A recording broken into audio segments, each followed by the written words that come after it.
पढ़ना लिखना है सबको, आगे बढ़ना है सबको।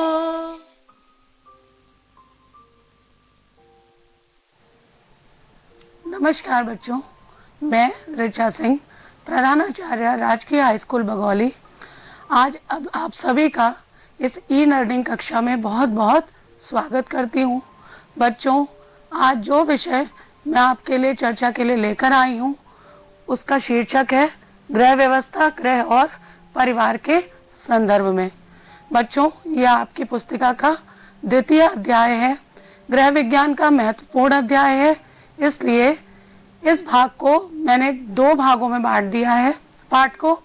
आज हम प्रथम भाग यानी भाग 1 के बारे में पढ़ेंगे, इसके कुछ महत्वपूर्ण बिंदुओं पर चर्चा करेंगे। तो आइए देख लेते हैं कि आज हम किन महत्वपूर्ण बिंदुओं पर चर्चा करेंगे। सबसे पहले जो आज के हमारे चर्चा के बिंदु हैं वह है गृह व्यवस्था का अर्थ, गृह व्यवस्था की परिभाषा, गृह व्यवस्था की प्रक्रिया और गृह व्यवस्था के मुख्य सिद्धांत। इन सभी बिंदुओं पर हम विस्तृत चर्चा करेंगे, किंतु अपनी चर्चा को आगे बढ़ाने से पूर्व मैं आपको इस पाठ को पढ़ाए जाने के उद्देश्य के बारे में बताना चाहती हूँ कि इस पाठ को पढ़ाने के पश्चात आप किन बातों से अवगत हो पाएंगे। इस पाठ को पढ़ने के पश्चात आप पारिवारिक जीवन के संदर्भ में गृह व्यवस्था अथवा गृह प्रबंध की प्रक्रिया को समझ पाएंगे, गृह व्यवस्था के विभिन्न चरणों की जानकारी प्राप्त कर पाएंगे, गृह व्यवस्था की परिभाषाओं, इसके उद्देश्य तथा महत्व को समझते हुए इसको अपने वास्तविक जीवन में उतारने के लिए प्रेरित हो पाएंगे। तो बच्चों, इसी विश्वास के साथ हम आज अपने पाठ का प्रारंभ करते हैं। बच्चों, आप सभी ने कक्षा 8 गृह शिल्प में गृह प्रबंध नामक विषय पढ़ा है, गृह प्रबंध नामक पाठ पढ़ा है, जिसके अंतर्गत आपने गृह की सज्जा के मुख्य तत्व, गृह की परिभाषा और इसके अतिरिक्त यात्रा के प्रकार, यात्रा करने के लिए जो की जाने वाली तैयारियां, ये सभी बातें आपने पढ़ी हैं। यानी कि आप गृह व्यवस्था शब्द से या गृह प्रबंध शब्द से पूर्व में ही अवगत हो चुके हैं। गृह प्रबंध और गृह व्यवस्था एक ही शब्द है। बच्चों, हम जानते हैं कि एक अच्छी गृह व्यवस्था ही न केवल परिवार की उन्नति में सहायक होती है, अपितु वह किसी भी राष्ट्र और समाज की उन्नति में भी योगदान देती है। समय समय पर पारिवारिक लक्ष्यों की प्राप्ति मनुष्य को आनंद और संतोष से भर देती है, परिवार की उन्नति होती है। जब परिवार उन्नत होता है तो जाहिर सी बात है समाज और राष्ट्र भी उन्नत होता है। व्यवस्थित रूप से किए गए कार्य हमको सफलता के अधिक करीब पहुंचाते हैं, हमें लक्ष्यों की प्राप्ति के अधिक करीब पहुंचा देते हैं। हम जब कार्यों को व्यवस्थित ढंग से करते हैं तो उससे हमें अनुकूल परिणाम मिलते हैं। तो बच्चों, आज हम देख रहे हैं विज्ञान और तकनीक का युग है। नए नए आविष्कारों के कारण हमारे सुख साधनों में वृद्धि हो गई है। इन सुख साधनों में वृद्धि के साथ साथ हमारा जीवन स्तर भी बढ़ा है, लेकिन कहीं ना कहीं जनसंख्या बढ़ने के कारण हमारे संसाधन सीमित हो गए हैं और व्यवस्था के द्वारा ही हम अपने इन सीमित संसाधनों में अपने परिवार की आवश्यकताओं या लक्ष्यों को प्राप्त कर सकते हैं। समय समय पर परिवार के लक्ष्यों की प्राप्ति हमको सुख की अनुभूति से भर देती है, किंतु आज का समय लगातार बदलता जा रहा है।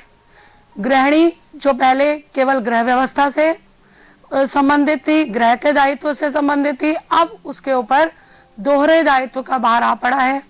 समाज में वो अपने और भी उत्तरदायित्वों को निर्वहन कर रही है, एक कुशल चिकित्सक के रूप में, एक अच्छे शिक्षक के रूप में, या प्रबंधक के रूप में, उद्यमी के रूप में, सैनिक के रूप में, यानी समाज में भी वह अपना बहुत महत्वपूर्ण योगदान दे रही है। ऐसे में गृह व्यवस्था एक जटिल प्रक्रिया हो जाती है। समय बहुत सीमित है। इन सीमित समय में दोहरी भार को दोहरी जिम्मेदारियों को निभाना गृहिणी के लिए एक दुष्कर कार्य होता है और व्यवस्था के अभाव में यह एक जटिल प्रक्रिया बन जाती है। लेकिन यदि गृहिणी अपने कार्यों को व्यवस्थित ढंग से करेगी, अच्छे ढंग से करेगी, योजनाबद्ध तरीके से करेगी, तो वह परिवार के सीमित संसाधनों में भी परिवार के सदस्यों की अधिकाधिक आवश्यकताओं की पूर्ति कर पाएगी। हर परिवार के कुछ निर्धारित लक्ष्य होते हैं और उनकी प्राप्ति हर परिवार के लिए बहुत महत्वपूर्ण होती है। व्यवस्थित ढंग से किया गया कार्य हमें इन लक्ष्यों के करीब पहुंचाता है, हमारे जीवन को सफल और समृद्ध बनाता है, जीवन स्तर को उन्नत करता है। गृह व्यवस्था न केवल गृहिणी के लिए अपितु परिवार के सभी सदस्यों के लिए बहुत आवश्यक होती है।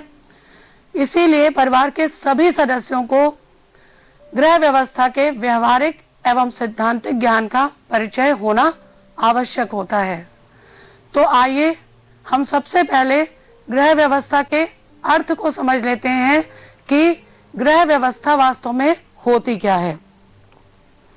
तो बच्चों, गृह व्यवस्था के अर्थ को समझाने के लिए मैंने यहाँ दो शब्द लिए हैं, एक है गृह और दूसरा है व्यवस्था। गृह हम बहुत अच्छे से जानते हैं कि गृह हमारे लिए कितना महत्वपूर्ण है। घर मनुष्य की मूलभूत आवश्यकताओं में से एक है। यह बच्चे की न केवल शारीरिक आवश्यकताएं पूरी करता है अपितु मानसिक, बौद्धिक आवश्यकताओं की पूर्ति करता है। बच्चा परिवार में या घर में जन्म लेता है और लगातार उसकी सभी आवश्यकताओं की पूर्ति परिवार के सदस्यों के द्वारा की जाती है। घर से बच्चे का नाता मृत्यु पर्यंत तक का होता है। यहाँ पर वह घर के सदस्यों से भावनात्मक रूप से जुड़ा रहता है। घर से ही बच्चा मूल्य सीखता है, परिवार की परंपराएं सीखता है और एक अच्छा नागरिक बनने के लिए अग्रसर होता है। और एक अच्छा और आदर्श नागरिक ही परिवार और समाज को अपना योगदान दे पाता है और परिवार और समाज के विकास में योगदान दे पाता है। तो हम देख रहे हैं कि घर हमारी मूलभूत आवश्यकताओं में से एक है। घर से हमारा जुड़ाव न केवल शारीरिक होता है अपितु भावनात्मक होता है। घर से ही बच्चा संपूर्ण संरक्षण, चाहे वो शारीरिक हो या मानसिक हो, प्राप्त करता है और परिवार के सदस्यों के बीच में रहकर वो अपनी सभी आवश्यकताओं की पूर्ति करता है, अपने जीवन लक्ष्यों की प्राप्ति करता है और परिवार में प्रेम और सौहार्द आदि की भावनाएं विकसित होती हैं। तो हमने देखा कि घर किसी भी व्यक्ति के जीवन के लिए कितना महत्वपूर्ण होता है। अब हम व्यवस्था शब्द में आते हैं। बच्चों, व्यवस्था को बताने से पहले मैं आपको डेविस की एक परिभाषा बताना चाहती हूँ, जिसके अनुसार व्यवस्था कार्यकारी नेतृत्व का कार्य है। यह मुख्यतः एक मानसिक प्रक्रिया है। यह कार्य के नियोजन, संगठन और सामूहिक उद्देश्य की पूर्ति के लिए अन्य व्यक्तियों के नियंत्रण से संबंधित है। तो व्यवस्था एक प्रक्रिया है। इस परिभाषा से हमको क्या समझ में आया कि गृह व्यवस्था एक प्रक्रिया है। यह प्रक्रिया किस लिए होती है? यह प्रक्रिया परिवार के सामूहिक उद्देश्यों की पूर्ति के लिए या किसी भी संस्थान के सामूहिक उद्देश्यों की पूर्ति के लिए की जाती है।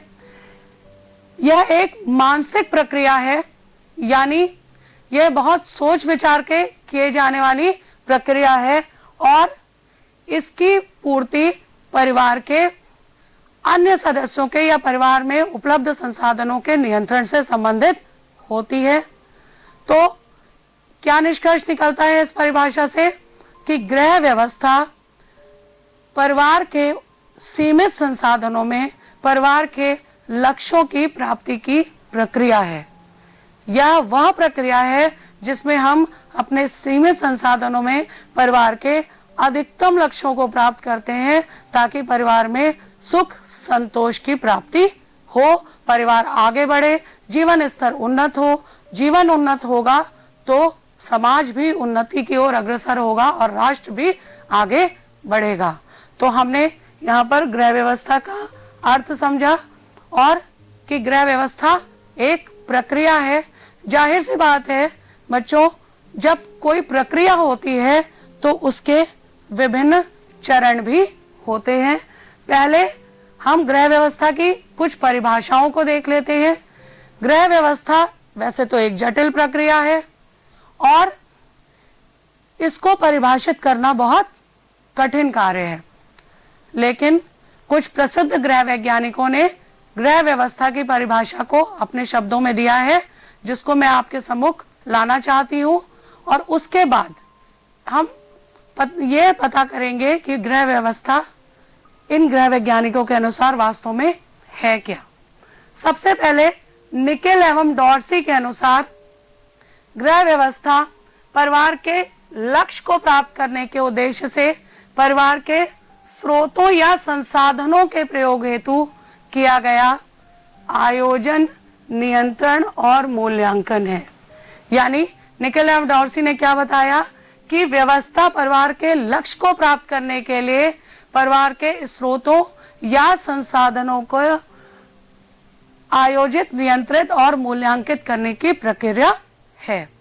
अब हम अगली परिभाषा में आते हैं जो क्रो एंड क्रो ने दी है। इसके अनुसार गृह व्यवस्था उद्देश्यों की पूर्ति में सहायक, सीमित साधनों के विषय में उचित निर्णय लेने की प्रक्रिया मात्र है।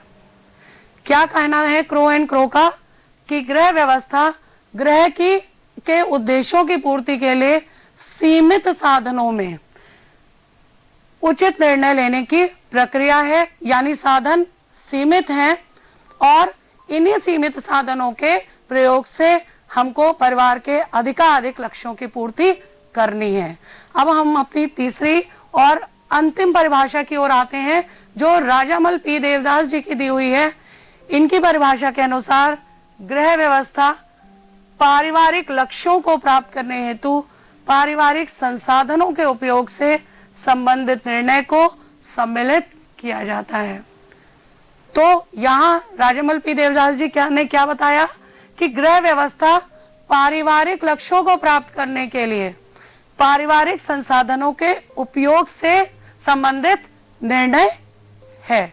यानी यहाँ पे हम विभिन्न प्रकार के निर्णय लेते हैं, व्यवस्था से संबंधित निर्णय लेते हैं और उन निर्णयों के पालन से, उन निर्णयों को अनुपालन से हम जो है गृह व्यवस्था प्रक्रिया को संपन्न करते हैं।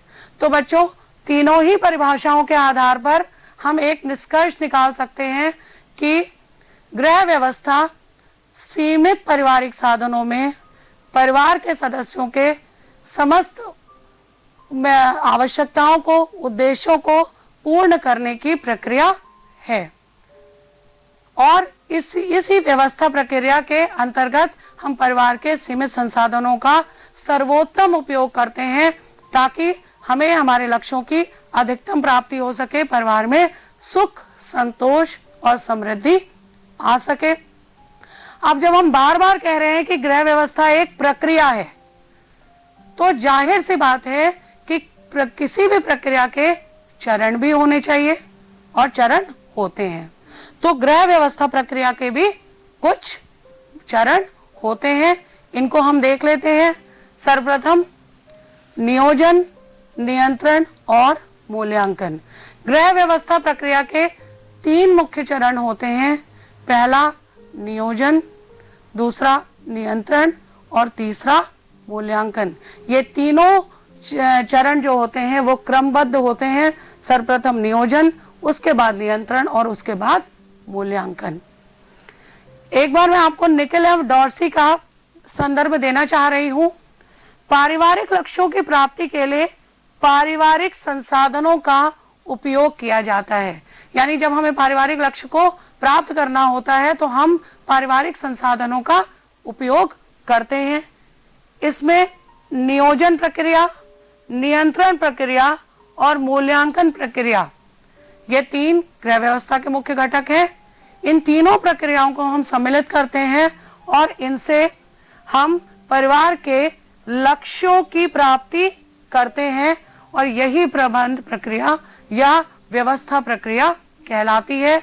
अगर गृह के संबंध में हम देखें तो परिवार के सीमित संसाधनों में, उपलब्ध संसाधनों में परिवार के सदस्यों की महत्वपूर्ण आवश्यकताएं पूर्ण करना, या कह सकते हैं कि छोटी से लेकर बड़ी से बड़ी आवश्यकताओं को इस प्रकार पूर्ण करना कि परिवार के सदस्यों को सुख और संतुष्टि की प्राप्ति हो, उनके व्यक्तित्व का विकास हो, उनका जीवन विकसित हो।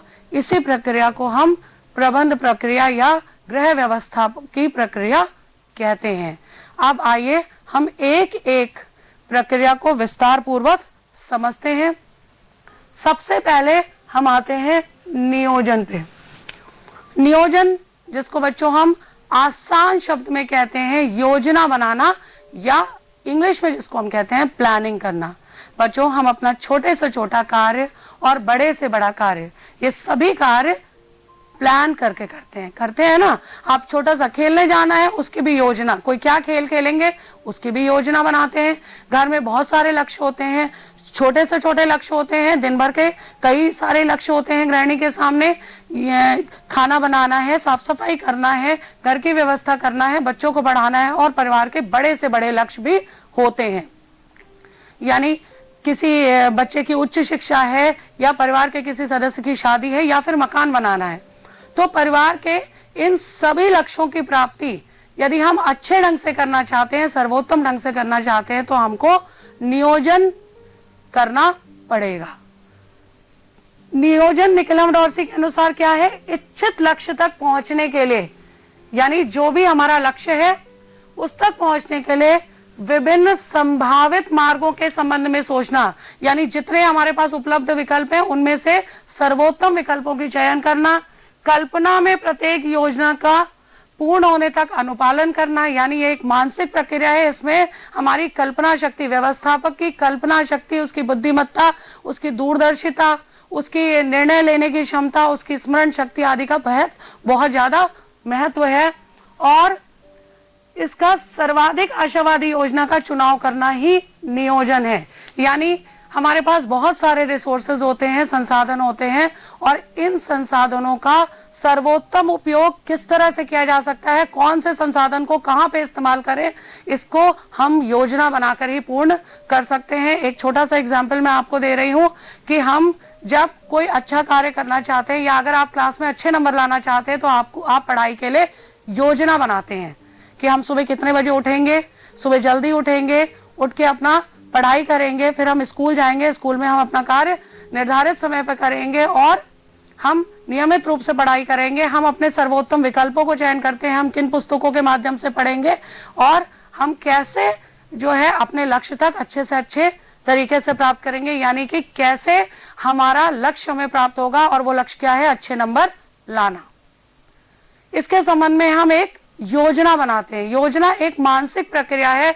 हम कल्पना में ही अपना लक्ष्य निर्धारित कर लेते हैं, उस लक्ष्य के सारे विकल्पों के बारे में सोच लेते हैं, सर्वोत्तम विकल्प का चयन कर लेते हैं, उन विकल्पों को इस्तेमाल करने की प्रक्रिया के बारे में सोच लेते हैं, और यदि उन विकल्पों के को प्रयोग करने में कोई परेशानी आ रही है, कोई बाधा आ रही है, तो उस बाधा को कैसे दूर किया जाए और लक्ष्य तक कैसे पहुंचा जाए, ये सारा प्रोसेस जो है यही नियोजन कहलाता है। घर में छोटे से छोटे कार्य या बड़े से बड़े कार्य यदि योजना बनाकर किए जाते हैं, तो हम उनको बहुत अच्छे ढंग से पूर्ण कर सकते हैं। नियोजित कार्य जो है सुव्यवस्थित होते हैं और लक्ष्य को प्राप्त करने में सहायता करते हैं। एक एग्जाम्पल मैं और देना चाहूंगी कि अगर आपकी मम्मी कोई रेसिपी भी ट्राई करना चाहती हैं, तो उसकी एक पूरी योजना बनाती हैं कि कैसे संसाधन एकत्रित करेंगे, रेसिपी एकत्रित करना, समय निकालना, उस प्रक्रिया को करना, ये सब क्या है? एक प्लान्ड वे में जब हम काम को करते हैं, तो ही हम लक्ष्यों की सर्वाधिक प्राप्ति कर पाते हैं। इसी को हम नियोजन करना या प्लानिंग कहते हैं। अच्छे नियोजन ही हमारे लक्ष्यों की प्राप्ति में सहायक होता है। जब हम कार्य योजना बनाकर करते हैं, चाहे वो छोटा कार्य हो, चाहे बड़ा कार्य हो, चाहे सफाई से संबंधित कार्य हो, चाहे खाने बनाने से संबंधित कार्य हो, चाहे शादी विवाह या मकान बनाने से संबंधित कार्य, अगर हम योजना बनाकर करते हैं तो वो सुव्यवस्थित ढंग से होता है। भली प्रकार से होता है और हम उस कार्य को ऊपर हमारा पूर्ण नियंत्रण रहता है। अब दूसरी प्रक्रिया की तरफ हम आते हैं। गृह व्यवस्था का जो दूसरा चरण है वो है नियंत्रण। नियंत्रण किसे कहते हैं? नियंत्रण वास्तव में योजना का क्रियान्वयन है। योजना जितनी महत्वपूर्ण होती है उतना ही उसका नियंत्रण भी महत्वपूर्ण होता है।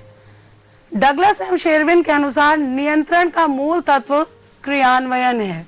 यानी अगर हम किसी योजना को बनाकर उसको क्रियान्वित सही ढंग से नहीं कर पाते हैं तो हम कितनी भी अच्छी योजना बना ले, हम लक्ष्य के करीब नहीं पहुंच पाएंगे। इसके द्वारा पूर्व निर्धारित स्तरों के अनुसार क्रियाओं को समायोजित किया जाता है। नियंत्रण का आधार व्यवस्थापक के पास की सूचनाएं होती हैं।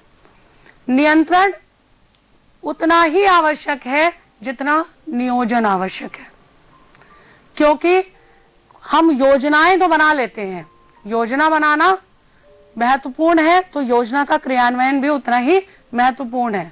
जैसे अभी मैंने आपको एक उदाहरण दिया था कि जब हम को अच्छे नंबर लाने होते हैं, हम एक लक्ष्य बना लेते हैं कि इस साल हम बहुत अच्छे नंबर लाकर पास होंगे।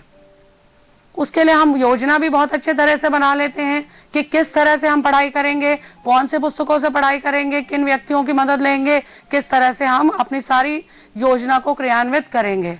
लेकिन जब लक्ष्य को प्राप्त करने के लिए उसके क्रियान्वयन या नियंत्रण का समय आता है तो कहीं ना कहीं या तो संसाधनों के अभाव में या हमारे प्रयासों के अभाव में हम उस योजना को अगर पूर्णतया नियंत्रित नहीं कर पाते हैं तो फिर हम लक्ष्य को प्राप्त नहीं कर पाएंगे। यानी सोचा था सुबह उठेंगे, आलस्य से नहीं उठ पाए। सोचा था इन पुस्तकों की सहायता लेंगे, धन के अभाव में सभी संदर्भ पुस्तकों को नहीं एकत्रित कर पाए। जिन व्यक्तियों से सहायता की अपेक्षा की थी नहीं मिल पाई। ऐसी स्थिति में नियोजन तो बहुत अच्छा था, लक्ष्य भी बहुत ऊंचा था, लेकिन नियंत्रण के अभाव में, उचित क्रियान्वयन के अभाव में हम इसको पूर्ण नहीं कर पाए। अगला हमारा जो तत्व है वो है मूल्यांकन। बच्चों, ग्रॉस एंड कैंडल के अनुसार मूल्यांकन वह तकनीक है जो किसी व्यक्ति को अपने पास उपलब्ध साधनों के प्रयोग से अधिकतम संतोष करने में सहायता करती है। जितना नियंत्रण, नियोजन और नियंत्रण आवश्यक है, मूल्यांकन भी उतना ही आवश्यक है। ये योजना का अंतिम चरण है, लेकिन हम लक्ष्य तक पहुंचे कि नहीं पहुंचे ये हमारे मूल्यांकन पर ही निर्भर करता है। मूल्यांकन ही हमें भविष्य में योजनाएं बनाने का आधार देता है। बच्चों, आप मूल्यांकन शब्द से बहुत भली भांति परिचित हैं। समय समय पर कक्षा में शिक्षकों द्वारा आपको मूल्यांकित किया जाता है। आपके कार्यों का मूल्यांकन अंकों के माध्यम से किया जाता है। तो मूल्यांकन उतना ही आवश्यक है जितना नियंत्रण और नियोजन, या फिर नियोजन या नियंत्रण। ये एक क्रमबद्ध प्रक्रिया है और तीनों ही एक दूसरे से घनिष्ठ संबंध रखते हैं। अब हम अपने अंतिम बिंदु पे आते हैं, गृह व्यवस्था के मुख्य सिद्धांत। गृह व्यवस्था के कुछ मुख्य सिद्धांत होते हैं। कार्य व्यवस्था संबंधी सिद्धांत, अर्थव्यवस्था संबंधी सिद्धांत, श्रम की बचत संबंधी सिद्धांत और अवकाश तथा मनोरंजन संबंधी सिद्धांत। कार्य व्यवस्था गृहिणी एक अच्छी व्यवस्थापक वही होती है जो अपने संसाधनों की क्षमताओं को समझ के, विशेषतः पे मानव संसाधन को समझकर अपने परिवार के सदस्यों की आर्थिक क्षमताओं को, शारीरिक क्षमताओं को, बौद्धिक क्षमताओं को समझ के जब कार्य का निर्धारण करेगी तो सब कार्य रुचिपूर्ण तरीके से करेंगे। घर के परिवार सदस्यों में सौहार्द बना रहेगा। अगर वृद्ध व्यक्ति को उसकी शारीरिक क्षमताओं, रुचियों के अनुसार बैठ के करने वाला कार्य दिया जाएगा तो वह अपनी रुचि से करेंगे। बच्चों को उनकी रुचियों के अनुसार, उनकी क्षमताओं के अनुसार कार्य दिया जाएगा तो वह कार्य अधिक रुचि से करेंगे और कार्य अधिक व्यवस्थित ढंग से पूर्ण होगा। अगला है अर्थव्यवस्था संबंधी सिद्धांत। बच्चों, हम अच्छे से जानते हैं कि हमारी आय बहुत सीमित है। प्रत्येक परिवार का संसाधन सीमित होते हैं। इस सीमित आय में ही परिवार के सदस्यों की आवश्यकताओं की पूर्ति करनी होती है। एक अच्छा गृह व्यवस्थापक सीमित आय में ही बजट बनाकर व्यय करता है और परिवार की आवश्यकताओं की पूर्ति करता है। तो यह हमारा अर्थव्यवस्था संबंधी सिद्धांत है। कुशल गृहिणी वही होती है जो आय के अंदर ही व्यय करे, बजट बनाए और बजट में बचत का प्रावधान भी रखे ताकि भविष्य की योजनाओं का नियोजन हो सके, भविष्य के लक्ष्यों की पूर्ति हो सके। फिर श्रम की बचत संबंधी सिद्धांत। बच्चों, यह सिद्धांत भी, क्योंकि ये सीमित साधन है, ये भी बहुत आवश्यक है। गृहिणी अगर अपना सारा श्रम एक ही कार्य में लगा देगी, घर में बहुत सारे छोटे बड़े अनेक लक्ष्य होते हैं, जैसे सफाई भी करनी है और खाना भी बनाना है। अब ऐसी स्थिति में यदि गृहिणी खाना ही बनाने में सारा टाइम लगा देगी तो सफाई नहीं ठीक से होगी, और अगर सफाई में ही सारा श्रम लगा देगी तो फिर जो है खाना ठीक से नहीं बन पाएगा, और एक लक्ष्य की पूर्ति होगी, एक लक्ष्य की पूर्ति नहीं होगी, और परिवार संतुष्ट नहीं रहेगा। अगला है अवकाश तथा मनोरंजन संबंधी सिद्धांत। हर व्यक्ति को मनोरंजन के लिए अवकाश चाहिए। हर व्यक्ति को कार्य जो एक मोनोटोनस कार्य हो जाता है, आपको संडे की छुट्टी मिलती है, आपको उस संडे की छुट्टी में आप क्या करते हैं, विश्राम करते हैं, है ना, और रोज के रूटीन से हटके कार्य करते हैं, अपने रुचि के अनुसार कार्य करते हैं। गृह व्यवस्था में संडे के अवकाश की संभावनाएं कम होती हैं, क्योंकि कुछ कार्य बहुत महत्वपूर्ण होते हैं जो रोज करने होते हैं, जैसे खाना बनाना, सफाई करना। तो गृहिणी को अपने रोज के कार्यों को इस प्रकार व्यवस्थित करना चाहिए कि उसे अवकाश और मनोरंजन दोनों के लिए अवसर प्राप्त हो सके, और वह अपनी रुचि के अनुसार कार्य कर सके, और अगले लक्ष्यों के लिए स्फूर्ति अपनी इकट्ठी कर सके, अपने फिर से री एनर्जाइज हो सके। तो बच्चों, आज के पाठ में इतना ही। हम जल्दी से एक पुनरावलोकन कर लेते हैं कि आज हमने क्या क्या सीखा। सुदृढ़ गृह व्यवस्था न केवल सुखी पारिवारिक जीवन के लिए आवश्यक है, अपितु यह किसी भी परिवार की उन्नति, समृद्धि एवं उन्नत समाज एवं राष्ट्र का मूलभूत आधार भी है। गृह व्यवस्था एक निरंतर चलने वाली प्रक्रिया है। उपलब्ध संसाधनों से निर्धारित लक्ष्यों को प्राप्त करना ही एक कुशल व्यवस्थापक की पहचान है। गृह व्यवस्था का मुख्य उद्देश्य संसाधनों के कुशल प्रयोग द्वारा परिवार के सभी सदस्यों की आवश्यकताओं की पूर्ति करना है। इसके अतिरिक्त गृह व्यवस्था के 3 मुख्य चरण होते हैं: नियोजन, नियंत्रण और मूल्यांकन। और गृह व्यवस्था को कुशलता पूर्वक लागू करने के लिए कुछ सिद्धांत होते हैं जिनका पालन हमें करना पड़ता है। तो बच्चों, आज पाठ के इस भाग में इतना ही। अब मैं आपको कुछ गृह कार्य देना चाहती हूँ जिसको आपको करना है। आइए उसको देख लेते हैं। गृह व्यवस्था किसे कहते हैं, इसका अर्थ स्पष्ट कीजिए। गृह व्यवस्था के कितने चरण होते हैं, प्रत्येक चरण के विषय में विस्तार से बताइए। गृह व्यवस्था के संदर्भ में किन्हीं 2 गृह वैज्ञानिकों की परिभाषा बताइए। 3 वैज्ञानिकों की परिभाषा मैंने आपको बताई है, आप किन्हीं 2 परिभाषाओं को बताएंगे।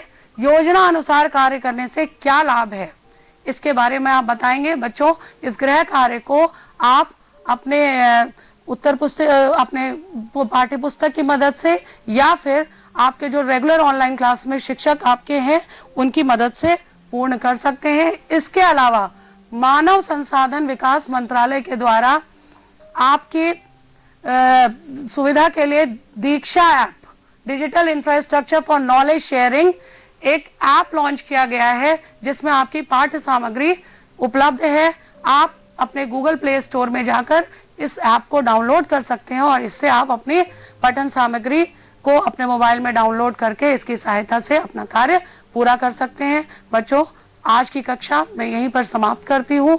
आज के भाग में इतना ही। अगले भाग के लिए हम फिर मिलेंगे। तब तक के लिए धन्यवाद। स्वस्थ रहिए, खुश रहिए और स्वास्थ्य नियमों का पालन करते रहिए। नमस्कार।